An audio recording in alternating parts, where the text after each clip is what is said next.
Start.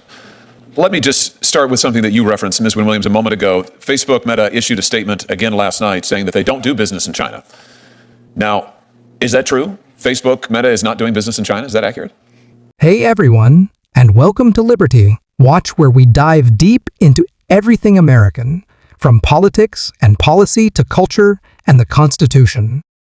Here, we put the values, voices, and interests of the American people first.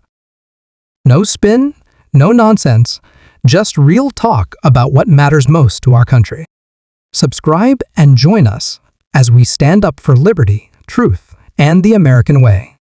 That is not accurate, Chairman Hawley. Facebook has a $18.3 billion business in China. And to give just one example, in 2014, it launched Oculus in China with a strategy of playing dumb. And Oculus has continued to grow as a significant part of their business. In fact, they have, since 2014, 2015, they have launched multiple apps in China, often always without seeking authorization from this government, not informing their shareholders, not informing Congress, not informing the public. And now they have employees in China. Is that accurate? They have a partnership with Tencent in China. Is that accurate? Their Oculus VR business is in China. Is that accurate? So tell me this, why has Facebook Meta been so obsessed, if I can use that word, with breaking into the Chinese market? What is this all about? It is incredibly valuable for Meta. Monetarily? Absolutely. So we're talking about profit at the end of the day. We are absolutely talking about profit. Profit and power. Let's talk about what Meta has been willing to do for profit and power. You said just a moment ago that Meta's dishonesty started with the betrayal of core American values, and you mentioned that Mark Zuckerberg has pledged himself as a free speech champion. I notice he talks a lot now in the American media about free speech. I notice he talks a lot when he goes to the White House about free speech and how Facebook won't censor and Facebook will protect the rights of all. Have you ever known Mark Zuckerberg to censor on behalf of China? Yes, Chairman Hawley. Let's talk about a few specific instances. In 2017, the Chinese dissident Guo Wengyi suddenly had his Facebook profile shut down. Now, Facebook at first said that this was a temporary glitch. Was that true to your knowledge? No, Senator Hawley. In fact, Facebook shut down this dissident's page. This dissident, as you pointed out a moment ago, was living on American soil at the time. Facebook shut down that page based on pressure from the Chinese Communist Party. Is that accurate? That's accurate. Let's just take a look here at the documents. Here's some meeting notes taken shortly after a conversation with a Mr. Chow, who's a Communist Chinese Party member, a government official. Here, Mr. Chow asks Facebook, it says to Facebook that they want Mr. Guo's Facebook page dealt with. The notes say that Chow wants Facebook in China, but there are others who don't, so we Facebook need to take measures and do more in such situations to demonstrate we can address mutual interests. And then they go on to list, here's what we could do. We could do nothing, we could say we can do something, or we can do even more than expected, but we need to provide a response to the Chinese Communist Party on what we can do. So here we have evidence of high-level contacts between Chinese Communist Party officials and Facebook asking for this dissident's page to be taken down, Facebook acknowledging this pressure, saying we need to do something if we want to get the party's cooperation, the government's cooperation. And what happened next? Well, Senator Hawley, one thing the Chinese Communist Party and Mark Zuckerberg share is that they want to silence their critics. I can say that from a personal experience. So I think they came to the right man.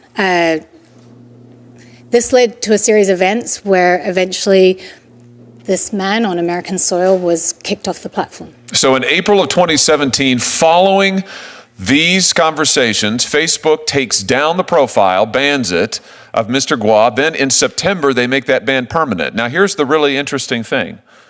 When Facebook's general counsel was asked about this directly under oath in a Senate Intelligence Committee hearing, he sang a different tune. Senator Rubio asked him directly, was there any pressure from the Chinese government to block his account? Was there any pressure to block his account? The General Counsel, Mr. Stretch, no, Senator. We reviewed a report on that account and analyzed it through regular channels using regular procedures. Was this truthful testimony, Ms. Williams? No, Senator. It's in fact an outright lie, is it not? It is, Senator. We just saw the documentation. Facebook received not just a request, Facebook received direct pressure from the Chinese Communist Party and bowed to it and discussed it internally and planned it and then lied about it to Congress. In today's digitally interconnected world, the most powerful institutions are no longer just governments. They are technology conglomerates that control vast swaths of information, communication channels, and personal data. At the forefront of this new world order is Meta Platforms, Inc., the parent company of Facebook, Instagram, WhatsApp, and Oculus. Meta's public identity has long been shaped by its CEO, Mark Zuckerberg, who has routinely positioned himself and his company as defenders of free expression, open access to information, and the idea that technology can be a democratizing force. Recent revelations presented during a Senate hearing have pulled back the curtain on Meta's long-standing efforts to penetrate the Chinese market, efforts which appear to directly contradict its public messaging and stated corporate values. Despite repeated claims that Meta does not operate in China due to government restrictions and ideological differences, internal documents, witness testimony, and leaked communications suggest otherwise. According to this evidence, Meta has quietly and strategically maneuvered to gain favor with the Chinese Communist Party, CCPP, for more than a decade, allegedly offering concessions that include user data access, censorship tools, and cooperation with state surveillance goals, all in pursuit of market access and profitability. This is not a trivial matter of international business competition. At the core of this issue lies a moral and national security crisis. The Chinese Communist Party is not simply another government partner. It is an authoritarian regime known for its systematic suppression of dissent, mass surveillance, cyber espionage, and human rights abuses. For a U.S.-based company to entertain, let alone engage in, collaborative censorship or data-sharing agreements with such a regime raises questions that go beyond ethics. They raise questions of legality, sovereignty, and the long-term stability of democratic values in the digital age. What has emerged is a picture of a company willing to betray its core principles and the public trust for the sake of access to the Chinese market, a market estimated to be worth hundreds of billions of dollars. Testimony reveals that Meta was not only willing to censor politically sensitive content at the request of Chinese officials, including the social media accounts of Chinese dissidents living on American soil, but also that the company internally celebrated the development of censorship tools as a good way to build trust with the CCP. Even more concerning are allegations that Meta was willing to grant the Chinese government access to user data, including data originating from Hong Kong and potentially even from the United States, through the use of POP point of presence, servers that would store data on Chinese soil. Because of Chinese data laws, any information stored on servers within China's jurisdiction becomes fully accessible to the Chinese government, with no legal recourse for foreign citizens. If American users ever interacted with Chinese Facebook users, that communication and possibly sensitive personal information could be swept into China's state surveillance systems. These revelations are deeply unsettling. They call into question not only Meta's integrity, but also the broader issue of how global tech companies interact with authoritarian regimes, and what safeguards, if any, exist to prevent those relationships from endangering user rights and national interests. Let's talk about what else they've been able to do, been willing to do in order to get this access to the Chinese market. Let's look at some more meeting notes. Here's a readout of a group of Facebook engineers offering to create a censorship regime that will allow Facebook to block all traffic the Chinese Communist Party doesn't want. Phase 0, this is an internal chat. Phase 0, we identify all traffic that are currently blocked in China, and we, Facebook, block them. This is a test for us to see whether we can actually identify all traffic from China. And then the chat continues, yes, good way to build trust. And another conversant says, great stuff, guys, let's do it. What do they, give us some context here, Ms. Wynne Williams. What are they talking about doing here? When they say block all content that China wants, we, Facebook, do it for them. What are they talking about? They're talking about activating the censorship tools on behalf of the Chinese Communist Party.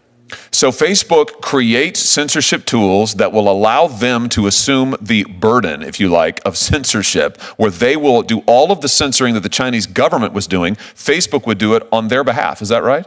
That's my understanding, sir. And here you have Facebook employees celebrating it. Good way to build trust. They mean build trust with the Communist Chinese Party, right? Correct, Senator. And great stuff, guys, let's do it. Meaning they greenlit this and went forward to see if they could make it happen. Is that accurate? That's my understanding, Senator. All of this, let's be clear, for a murderous regime in China, the most barbaric, most evil regime on the face of the planet, and our free speech champion, Mark Zuckerberg, is here with his team of engineers actively working to make Facebook censor on their behalf. Let me ask you this. What about user data, Ms. Wynne Williams? Facebook has said publicly many times, we would never compromise user data. It's a red line in the sand. We'd never do that. Never, never, never.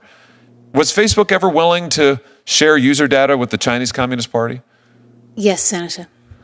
In fact, they had a plan for that, didn't they? Here's some more documents, internal documents.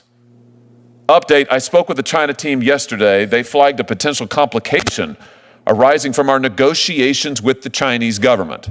I emphasize this is a Facebook document now. These are Facebook executives. In exchange for the ability to do operations in China, Facebook will agree to grant the Chinese government access to Chinese user data. At a time when American citizens, lawmakers, and international allies are increasingly concerned about the global reach of Chinese influence, these actions suggest a troubling level of corporate complicity. The stakes could not be higher.